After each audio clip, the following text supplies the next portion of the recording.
নমস্কার বন্ধুরা, আমি প্রিয়া। আজকে আবার একটা নতুন রেসিপি নিয়ে চলে এসেছি। এই সুন্দর ওয়েদারে গরম ভাতের সাথে যদি এরকম একটা জমজমাট রেসিপি থাকে তাহলে কেমন হয় বলো তো। আজকে সেই রেসিপি তোমাদের সঙ্গে শেয়ার করব।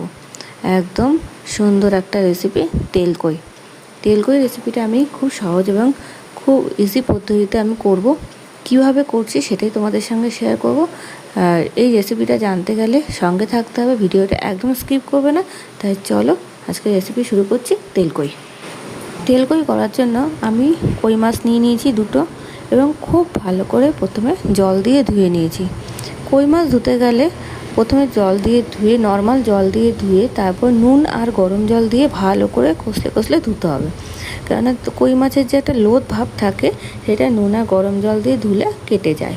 আমি সেইভাবে নুন আর গরম জল দিয়ে ভালো করে ধুয়ে নিয়েছি এবং লোদ ভাবটা কাটিয়ে নিয়ে এর মধ্যে নুন আর হলুদ আর ওপর দিয়ে অল্প পরিমাণ সর্ষের তেল ছড়িয়ে দিয়ে আমি ভালো করে এটা মাখিয়ে নিচ্ছি। খুব ভালো করে মাখাতে হবে, কেননা সর্ষের তেল আর নুন হলুদটা মাখালে মাছের মধ্যে যাতে ঢুকে সমানভাবে। ভালো করে মাখিয়ে এটা রেখে দিচ্ছি। এবার মাছগুলো ভেজে নেব।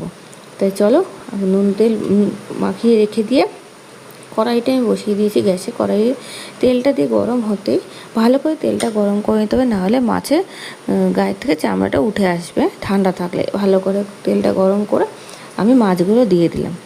মাছগুলো দিয়ে অনেক সময় কই মাছ কড়াইতে দিলে সঙ্গে সঙ্গে বেঁকে যায় বা কুঁকড়ে যায়, সেই জন্য দিয়েই সঙ্গে সঙ্গে একবার উল্টে পাল্টে নিতে হবে, তাহলে কই মাছগুলো সোজা থাকবে। আমি দেখো এপিট ওপিট করে খুব ভালো করে মাছগুলো ভেজে নিয়েছি, একটু লাল লাল করে ভেজে নিতে হবে। এবার ভালো করে ভেজে নিয়ে কড়াইটা ভালো করে পরিষ্কার করে নিয়ে এবার ওর মধ্যে তেল দিচ্ছি। কড়াইটা গরম করে যে তেলটা দেবো, এই তেলটা দিচ্ছি একটু বেশি পরিমাণ, কেননা রেসিপিটার নামই হচ্ছে তেলকই, একটু তেলের পরিমাণ বেশি থাকবে। এবার এর মধ্যে দিচ্ছি একটা অর্ধেক পেঁয়াজ, 1 চামচ মতন আদা আর টমেটো আর দুটো কাঁচা লঙ্কা। যেহেতু মাছটা দুটো, ওই জন্য পেঁয়াজটা কম দিলাম। হাফ পেঁয়াজ দিয়েছি, এটা ঘষে নিয়েছি। দুটো কাঁচা লঙ্কা দিয়ে ভালো করে একটু তেলের সাথে মিক্সড করে নিচ্ছি। খেয়াল রাখতে হবে পেঁয়াজটা যেন পুড়ে না যায়। পেঁয়াজটা একটু হালকা বাদামি হলেই বাকি মশলাগুলো আমি অ্যাড করব। পেঁয়াজটা একটু ভালো করে নাড়িয়ে নিয়ে জাস্ট কিছুক্ষণ আমি এটা ঢাকা দিয়ে রেখে দেবো। পেঁয়াজটা একটু ভাজা ভাজা হওয়ার জন্য, কাঁচা পেঁয়াজের গন্ধটা রান্নার স্বাদটা নষ্ট করবে। দেখো আমি কিছুক্ষণ ঢাকা দিয়ে গেছিলাম, পেঁয়াজটা কিন্তু আমার অলমোস্ট ভাজা ভাজা হয়ে গেছে, একটা হালকা বাদামি রঙ এসে গেছে। এইবার বাকি জিনিসগুলো আমি দিয়ে দিচ্ছি। প্রথমে টমেটো আর আদাটা দিয়ে দিলাম।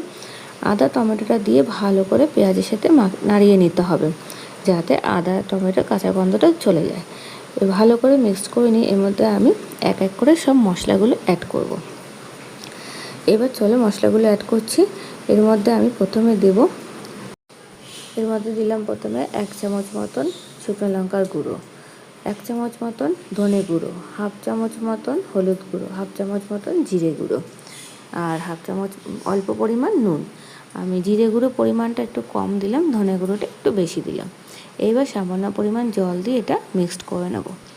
মশলাটা ততক্ষণ পর্যন্তই কষাতে হবে যতক্ষণ মশলার কাঁচা গন্ধটা চলে না যায়।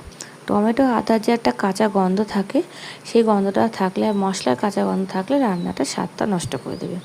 তেলকই রেসিপিতে তেলের পরিমাণ বেশি দিতে লাগে আর মশলা খুব ভালো করে কষাতে লাগবে।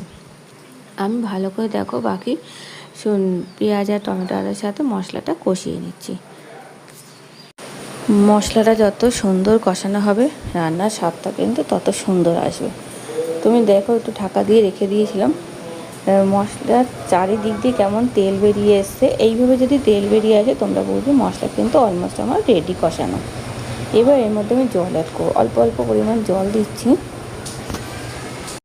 এই সময় মশলাটা কষাতে কষাতে আরেকটু জল আমি অ্যাড করছিলাম, মশলাটা যাতে লেগে না যায়, পুড়ে না যায়। দেখো মশলাটা চারিদিক দিয়ে কেমন তেল বেরিয়ে এসছে। এইভাবে যদি তেল বেরিয়ে আসে মশলা কিন্তু একদম রেডি আমার। এবার আমি এর মধ্যে জল অ্যাড করবো। জলটা কিন্তু অল্প দেবো, কেননা তেলকইটা হবে এটা গ্রেভি টাইপের। একদম ঘন জল করলে ভালো লাগবে না, তেলকইতে মাখা মাখা হবে, দেখতে হেভি লাগবে। গরম ভাতের সাথে তো জাস্ট অসাধারণ লাগবে এই ওয়েদারে। এইভাবে তোমরা তেলকইটা করবে, তোমাদের খুব ভালো লাগবে খেতে। এবার দেখো জল আমি অল্প পরিমাণ অ্যাড করে দিলাম। এবার মাছগুলো দিয়ে দেবো, ভালো করে একটু মশলার সাথে জলটা নাড়িয়ে নিচ্ছি। এবার মাছটা দিয়ে এপিট করে ভালো করে নাড়িয়ে নেবো, কেননা নুন ঝাল যেটা আছে সেটা যাতে মাছের মধ্যে চলে যায়। আমি কিছুক্ষণ রেখে দিয়েছিলাম জলটা ফোটার জন্য। জলটা একটু ফুটে উঠতেই আমি এখানে মাছ দুটো দিয়ে দিচ্ছি। মাছ দুটো দিয়ে সঙ্গে সঙ্গে ঢাকা দেবে না, একটু এপিট ওপিট করে নাড়িয়ে নেবে। ঝোলে দিয়ে মাছটা যদি একটু এপিট ওপিট করে নাড়িয়ে নেওয়া যায়, তাহলে ঝোলের মধ্যে যে নুন আর ঝালটা আছে এটা মাছের মধ্যে সমানভাবে চলে যাবে, আর স্বাদটা লাগবে, ভালো লাগবে খেতে। তো চলো একটু ঢাকা দিয়ে রেখে দিলাম জাস্ট কিছুক্ষণ। দেখো আমার কিন্তু কই মাছের কই তেল একদম রেডি। তোমাদের কীরকম লাগলো আজকের এই রেসিপিটা? আর হ্যাঁ, একদম কিন্তু ঝোল ঝোল করবে না, এরকম মাখা মাখা টাইপের করবে। গরম ভাতের সাথে তোমার জাস্ট অসাধারণ লাগবে খেতে। তো কেমন লাগলো তেলকইটা কিন্তু অবশ্যই কমেন্ট করে জানিও। যারা আমার চ্যানেলে নতুন আছে চ্যানেলটাকে সাবস্ক্রাইব করে পাশে বেল আইকন প্রেস করে দিও নিত্য নতুন ভিডিও পাওয়ার জন্য। আর যারা ভিডিওটাকে দেখছো নতুন পুরনো বন্ধু, তাদের অবশ্যই ভিডিওটা লাইক করো, কমেন্ট করো, আর প্রচুর পরিমাণে শেয়ার করে দাও বন্ধুদের কাছে। তাহলে আজকের রেসিপিটা এই অবধি। এটা একটা রিকোয়েস্টের ভিডিও ছিল, এই ভিডিওটা তোমাদের কাছে নিয়ে আসলাম। তোমরা রিকোয়েস্ট করেছিলে আমাকে তেলকই দেখাবার জন্য। আর যদি কোনো রকম কোনো ভিডিও তোমাদের রিকোয়েস্টেড থাকে অবশ্যই আমাকে কমেন্ট করে জানাবে, আমি সেই রেসিপি তোমাদের কাছে নিয়ে আসবো। তাহলে আজকে এই অবধি, নতুন রেসিপির সাথে খুব তাড়াতাড়ি তোমাদের সাথে দেখা হবে। তোমরা সবাই সুস্থ থেকো, ভালো থেকো, আর আমাকে এতটা ভালোবাসা দিয়ে যেও, এইভাবেই আমার পাশে থেকো, আমাকে সাপোর্ট করে যেও। তাই চলো, টাটা।